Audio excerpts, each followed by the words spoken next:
26শে April 1986, রাত 1:23 44 second. পৃথিবীর ইতিহাসে সবচেয়ে ভয়াবহ পারমাণবিক বিপর্যয়ের ঠিক আগের মুহূর্তে কন্ট্রোল রুমের একজন ইঞ্জিনিয়ার একটি বোতামে চাপ দিলেন। সেই বোতামটির নাম ছিল AZ5, ইমার্জেন্সি শাটডাউন। কিন্তু সেই বোতাম চাপার পর যা হলো তা থামানোর জন্য নয়, বরং সেটাই ছিল বিস্ফোরণের চূড়ান্ত সিদ্ধান্ত।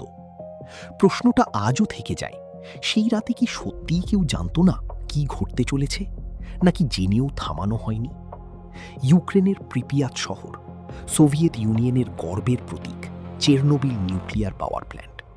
এখানকার চতুর্থ রিয়্যাক্টরটি তখন সোভিয়েতদের কাছে কেবল একটি বিদ্যুৎ কেন্দ্র ছিল না, এটি ছিল মতাদর্শের প্রতীক, পারমাণবিক শক্তিতে সোভিয়েত শ্রেষ্ঠত্বের জীবন্ত প্রমাণ। সেখানে কাজ করা প্রকৌশলীরা ছিলেন দেশের সেরা মেধাবী মানুষ। তারা বিশ্বাস করতেন তাদের রিয়্যাক্টর কখনো বিপজ্জনক হতে পারে না। এই বিশ্বাসই হয়ে উঠল তাদের সবচেয়ে বড় শত্রু। সেই রাতে একটি পরীক্ষা চালানোর কথা ছিল। পরীক্ষাটির নাম ছিল সেফটি টেস্ট, কিন্তু ভেতরের সত্যিটা ছিল সম্পূর্ণ ভিন্ন। পরীক্ষার মূল উদ্দেশ্য ছিল জানা বিদ্যুৎ বিচ্ছিন্ন হলে রিয়্যাক্টরের কুলিং পাম্প কতক্ষণ টারবাইনের জড়তায় চলতে পারে। এটি একটি গুরুত্বপূর্ণ প্রশ্ন। কিন্তু এই পরীক্ষাটি আগেও 3বার চেষ্টা করা হয়েছিল এবং 3বারই ব্যর্থ হয়েছিল। তবুও চতুর্থবার চেষ্টা করা হলো, কারণ উপর থেকে চাপ ছিল, পরীক্ষাটি শেষ করতেই হবে। কিন্তু এখানেই আসল রহস্য শুরু হয়। পরীক্ষাটি মূলত দিনের শিফটে শুরু হওয়ার কথা ছিল, অভিজ্ঞ দলের তত্ত্বাবধানে। কিন্তু কিয়েভ থেকে গ্রিড অপারেটরের নির্দেশে পুরো পরীক্ষা 9 ঘন্টা পিছিয়ে গেল। রাতের শিফটে কম অভিজ্ঞ দলের হাতে একটি অপরিচিত পরিস্থিতিতে পরীক্ষাটি শুরু হলো। রাত তখন গভীর, প্রিপিয়াতের বাসিন্দারা ঘুমাচ্ছেন। শহরটি রিয়্যাক্টর থেকে মাত্র 3 কিলোমিটার দূরে। শিফট ম্যানেজার আলেকজান্ডার আকিমভ এবং রিয়্যাক্টর কন্ট্রোলার লিওনিড টপটুনভ, দুজনই তরুণ, দুজনই দক্ষ। কিন্তু এই মুহূর্তে তারা এমন একটি পরিস্থিতিতে পড়ে গেলেন যা তাদের প্রশিক্ষণ কখনো কল্পনা করেনি। পরীক্ষার প্রস্তুতিতে রিয়্যাক্টরের শক্তি কমাতে গিয়ে একটি ভুলে শক্তি হঠাৎ প্রায় শূন্যে নেমে গেল। স্বাভাবিক প্রক্রিয়া ছিল এখানেই থামো, রিয়্যাক্টরকে স্থিতিশীল হতে দাও। কিন্তু থামা হলো না, কারণ ওপরে ছিলেন আনাতোলি দিয়াতলভ, ডেপুটি চিফ ইঞ্জিনিয়ার, অভিজ্ঞ, কর্তৃত্বপরায়ণ এবং সেই রাতে অসম্ভব রকম জেদি। তিনি পরীক্ষা চালিয়ে যাওয়ার নির্দেশ দিলেন। তার নির্দেশের বিরুদ্ধে কথা বলার সাহস সেই কন্ট্রোল রুমে কারও ছিল না, কারণ সোভিয়েত সিস্টেমে ওপরের নির্দেশ প্রশ্ন করা মানে ক্যারিয়ার শেষ। সতর্কবার্তা এসেছিল, কিন্তু কেউ শোনেনি। রিয়্যাক্টরের কন্ট্রোল রড, যেগুলো পারমাণবিক বিক্রিয়া নিয়ন্ত্রণ করে, সেগুলোর অধিকাংশ তখন বের করা ছিল। নিরাপদ সীমার নিচে যেতে ন্যূনতম 15টি রড থাকার কথা, কিন্তু সেই মুহূর্তে ছিল মাত্র 6 থেকে 8টি। এটি সরাসরি অপারেটিং রেগুলেশন লঙ্ঘন।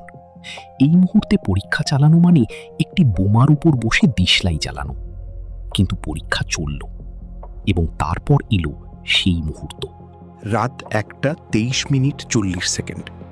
পরীক্ষার শেষ ধাপ, টারবাইনে বাষ্প সরবরাহ বন্ধ করা হলো। রিয়্যাক্টরের শক্তি হঠাৎ করে অস্বাভাবিকভাবে বাড়তে লাগলো। কন্ট্রোল রুমে অ্যালার্ম বাজছে, মিটারের কাঁটা লাল সীমা ছাড়িয়ে যাচ্ছে।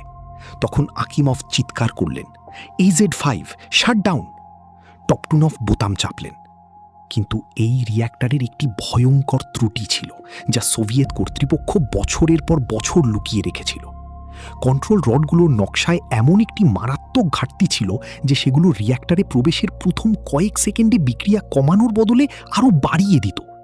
এটি ছিল RBMK রিয়্যাক্টরের পজিটিভ ভয়েড কোএফিসিয়েন্ট এবং গ্রাফাইট টিপ সমস্যা। ডিজাইনাররা জানতেন, সিনিয়র কর্মকর্তারা জানতেন, কিন্তু অপারেটররা জানতেন না। সেই 4 সেকেন্ডে রিয়্যাক্টরের শক্তি স্বাভাবিকের 30,000 গুণ বেড়ে গেল। চতুর্থ রিয়্যাক্টরের ছাদ উড়ে গেল। 1000 টন ওজনের কংক্রিটের ঢাকনা আকাশে ছিটকে পড়ল। 2টি বিস্ফোরণ, আগুনের গোলা রাতের আকাশ আলো করে দিল। তেজস্ক্রিয় ধূলিকণা উপরে উঠতে লাগল, চেরনোবিলের উপর দিয়ে, প্রিপিয়াতের উপর দিয়ে, ইউরোপের দিকে। সেই রাতে ঘুমিয়ে থাকা প্রিপিয়াতের 50,000 মানুষ জানত না যে তারা ইতিমধ্যে তেজস্ক্রিয়তার মধ্যে শ্বাস নিচ্ছে। পরদিন বাচ্চারা স্কুলে গেল, মানুষ বাজারে গেল, বিবাহ অনুষ্ঠান হলো, কারণ সোভিয়েত কর্তৃপক্ষ 36 ঘন্টা পরে শহর খালি করার নির্দেশ দিল, তার আগে নয়। আকিমভ এবং টপটুনভ বিস্ফোরণের পরেও কন্ট্রোল রুমে থেকে রিয়্যাক্টর ঠান্ডা করার চেষ্টা করলেন। তারা বিশ্বাসই করতে পারছিলেন না যে রিয়্যাক্টর বিস্ফোরিত হয়েছে, কারণ তাদের শেখানো হয়েছিল এই রিয়্যাক্টর বিস্ফোরিত হতে পারে না। দুজনই পরবর্তী কয়েক সপ্তাহের মধ্যে তীব্র তেজস্ক্রিয়তায় মারা গেলেন। এখানেই থামুন একটু। যেই সিস্টেম তাদের বলেছিল নিরাপদ, সেই সিস্টেমই তাদের হত্যা করল। যে সত্য লুকানো হয়েছিল ডিজাইনারদের কাছ থেকে, সেই সত্য অপারেটরদের দিয়ে মূল্য চোকাল।